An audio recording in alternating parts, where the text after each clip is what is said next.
Olá e bem-vindos. Hoje a gente vai mergulhar de cabeça em uma das funções mais essenciais e talvez menos compreendidas da estrutura da igreja, o ofício de presbítero. Uma função que gera muita discussão, né? Muita. E para nos guiar, vamos usar como base o capítulo 4 do livro O Privilégio de Ser Obreiro, do pastor Daniel Reis. Um material excelente para isso. Sem dúvida.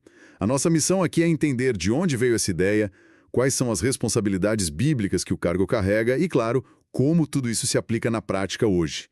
Sempre sob a ótica do autor. Certo. E, para começar, o livro já traz algo bem curioso na própria palavra. Presbítero vem do grego presbiteros, que significa literalmente ancião. Mas aí o pastor Daniel Reis já faz uma ressalva. Uma ressalva fundamental. Exato. Não estamos falando de idade de RG, mas de maturidade espiritual. E essa distinção é o ponto de partida de tudo. Se a gente não entende isso, a gente não entende o cargo. Com certeza. Não é uma medalha de honra por tempo de vida, um prêmio de senioridade.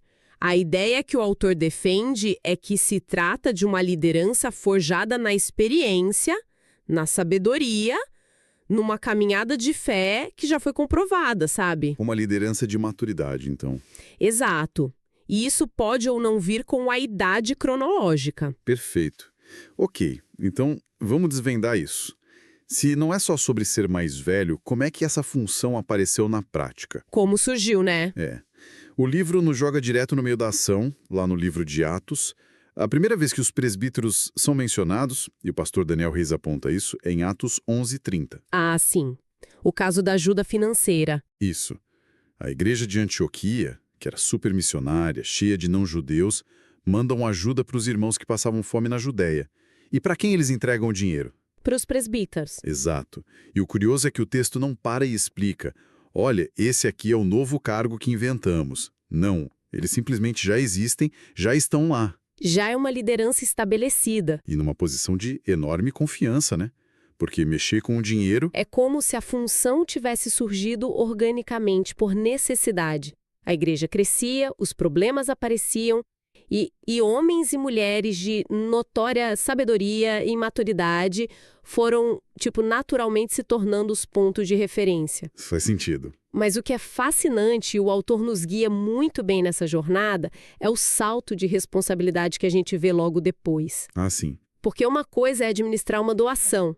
Outra, bem diferente, é o que acontece em Atos 15. No famoso Concílio de Jerusalém. Exatamente. Que foi basicamente a primeira grande reunião de cúpula da igreja para resolver uma crise, certo? Certíssimo. E a crise era gigantesca. A pergunta na mesa era: os convertidos não judeus, os gentios, precisavam seguir as leis judaicas, tipo a circuncisão, para serem cristãos de verdade? Uma questão que podia rachar a igreja no meio. Podia, e quase rachou.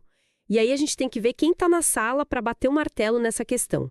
Estão lá os apóstolos, claro, Pedro, Paulo, e ao lado deles... os presbíteros. Participando da decisão. Diretamente. E a participação deles mostra que eles não eram meros administradores, eles eram guardiões da doutrina. Uau!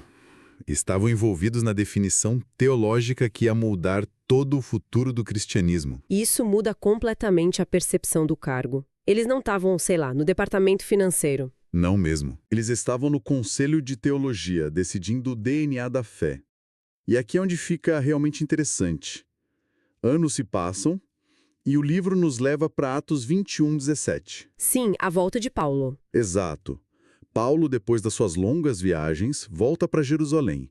E o texto diz que ele é recebido por Tiago e todos os presbíteros. E aí vem o detalhe que salta aos olhos. Cadê os outros apóstolos? Eles não são mais mencionados na cena.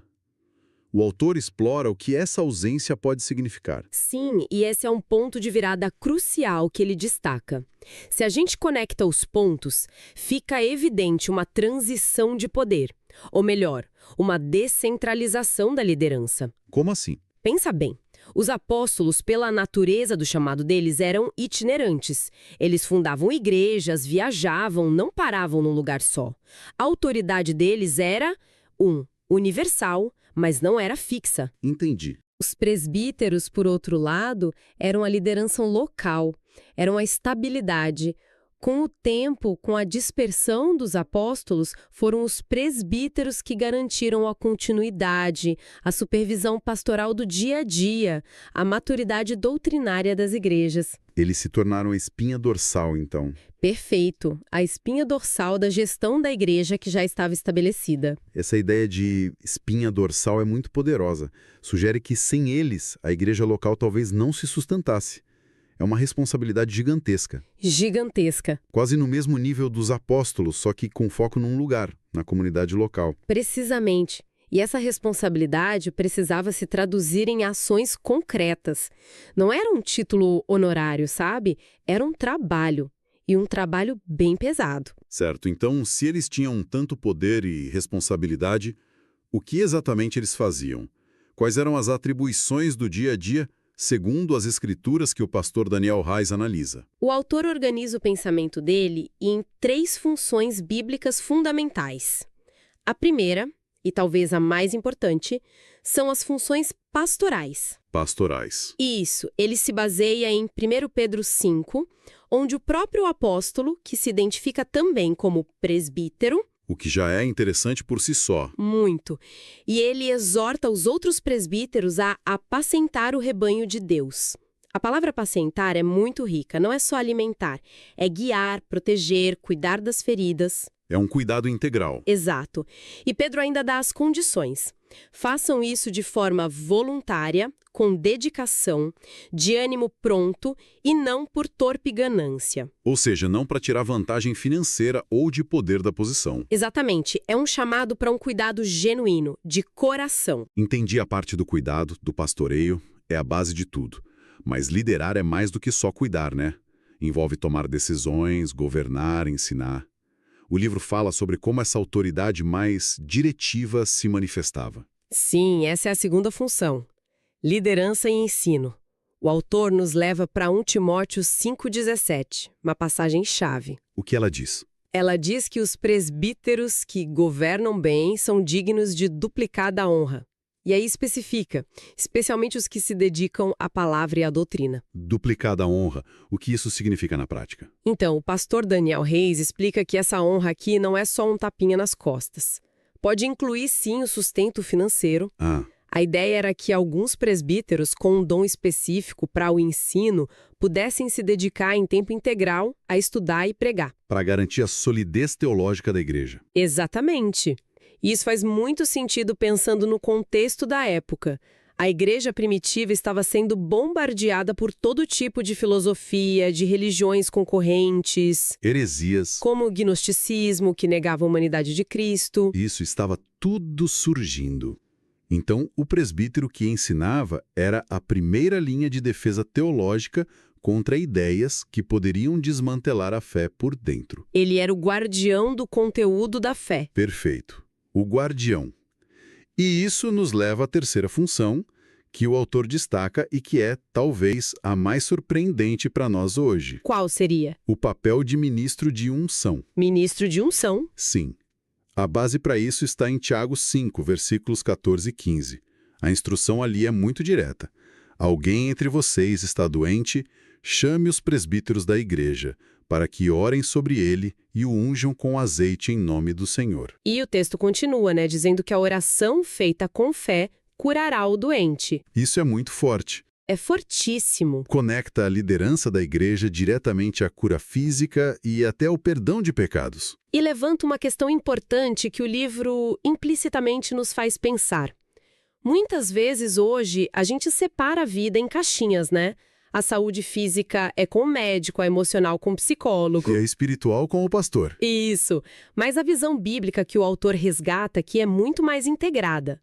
A liderança da igreja, na figura do presbítero, tinha um papel ativo na restauração completa da pessoa, corpo, alma e espírito. É uma visão holística da liderança, de fato. Não é só administrar a organização, não é só ensinar a doutrina. É cuidar da pessoa por inteiro. O autor parece argumentar que essas três coisas, pastorear, ensinar e restaurar, são inseparáveis do ofício. Uma responsabilidade imensa. Uma responsabilidade imensa. Sem dúvida. E a grande questão que o livro se propõe a responder é: como esse modelo, com esse peso todo, se encaixa na estrutura da igreja hoje. Certo. Como o pastor Daniel Reis transporta esse conceito dos tempos bíblicos para a nossa realidade do século XXI? A síntese que ele propõe é muito clara. Ele define o ofício de presbítero como a primeira categoria do ministério pastoral. Primeira categoria. O que isso quer dizer? Na prática, o livro o posiciona como um pastor auxiliar, ou seja, ele é um pastor em sua plenitude. Então ele é capacitado para realizar todas as atividades pastorais que a gente viu? Todas. Aconselhar, ensinar, orar pelos enfermos, celebrar a ceia, batizar. Mas sempre tem um mas. Tem. A distinção crucial é: na visão eclesiológica que o autor apresenta, ele atua sempre sob a supervisão e em colaboração com o pastor local principal, o pastor titular daquela comunidade. Entendi. No papel, essa estrutura de ter um time de pastores auxiliares parece ótima, dá um suporte imenso. Mas o livro aborda os desafios práticos disso. Essa é uma boa pergunta. Por exemplo, como se evita conflitos de autoridade entre o pastor principal e esses presbíteros que também são pastores? Ou, sei lá, a dificuldade de encontrar pessoas com essa maturidade toda que o cargo exige? O livro não foca tanto nos conflitos, mas na estrutura que, em tese, os evitaria. A chave, segundo a visão apresentada, está na clareza de papéis e no princípio da colaboração. Certo. O autor detalha as funções eclesiológicas do presbítero hoje. Primeiro, ele cuida dos interesses espirituais e administrativos. Ele é o braço direito do pastor na gestão. Ok, um gestor. Mais que isso. Segundo, ele supervisiona a organização do culto e dos ministérios. Ele garante que a engrenagem da igreja funcione de forma ordenada e saudável. Ele é o guardião da ordem e da saúde dos ministérios, então. Precisamente. E a terceira função é uma herança direta do seu papel histórico: avaliar os ensinamentos e pregações para garantir a pureza doutrinária. O filtro teológico. Isso. Ele atua como um conselheiro teológico, um filtro para proteger a congregação. E, por fim, uma função vital.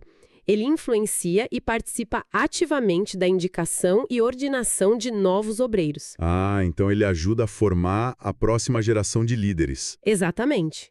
O sistema se retroalimenta. É menos uma hierarquia rígida de chefes subordinados e mais um ecossistema de liderança com responsabilidades compartilhadas. Entendi. Então, esse modelo que o pastor Daniel Reis descreve, o presbítero funciona como um pilar essencial. Ele não é um mero ajudante, ele é um corresponsável pela saúde doutrinária, pela ordem administrativa e pelo crescimento da comunidade. E tudo isso trabalhando em parceria estratégica com o pastor principal. Perfeito. É um modelo de liderança compartilhada que, em teoria, oferece suporte, equilíbrio e uma profundidade muito maior ao cuidado pastoral. Com certeza. Uma pessoa sozinha não consegue cuidar de uma comunidade inteira. O modelo presbiterial reconhece essa realidade. Fazendo uma recapitulação rápida da nossa análise sobre a obra do pastor Daniel Reis, a gente começou com o presbítero como uma figura que surge quase que espontaneamente na igreja primitiva para garantir estabilidade. Isso, uma liderança local e estável. Vemos ele assumir responsabilidades teológicas gigantescas, se tornando a espinha dorsal da liderança.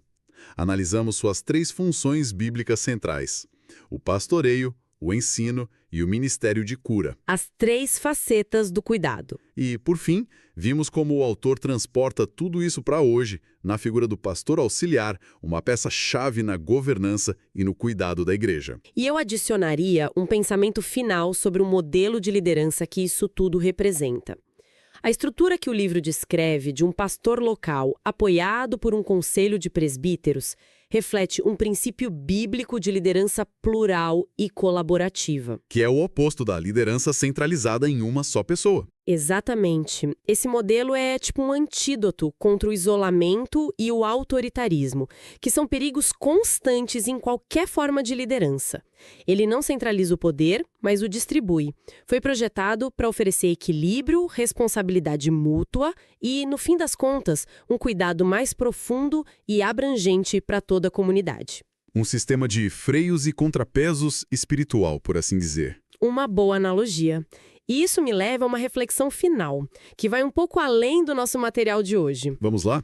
Considerando todo esse peso histórico e espiritual do ofício, como o conceito de liderança anciã, essa ideia que valoriza a maturidade espiritual, a sabedoria e experiência de vida, acima de outras métricas como carisma, inovação ou mesmo a idade, Certo. como esse conceito poderia ser aplicado a outras estruturas de liderança fora do contexto da igreja, em empresas, em governos, até em nossas próprias famílias? É algo para se pensar.